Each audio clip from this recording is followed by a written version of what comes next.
Back in the day when I was in law school, I had a classmate, and so she wanted me to talk to her nephew who was struggling with something that she couldn't really identify. I think the plan in retrospect was that we would go out for dinner. I would meet this guy I'd never met before in my life and say, hey, what's your issue? Let's talk about it. But we didn't do that. So we went out to this restaurant, appetizer, entree, dessert, nothing. And then we went to the after party. So we went to her place, and obviously he came along. 1 hour passed by, 2 hours, 3 hours. The whole time I'm bringing up like nothing.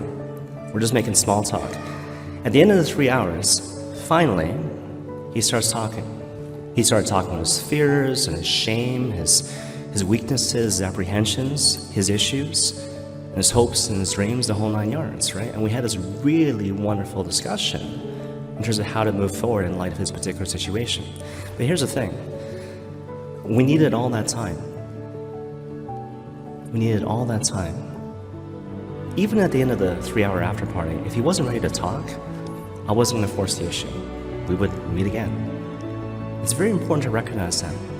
That particular approach to process can be infuriating at times because it requires patience, but it is necessary. The goal is not to win the argument, the goal is to win the person. And the way you typically win the person is little by little, bit by bit. That is the way that you advance the mission of the church and make inroads to make disciples of all nations.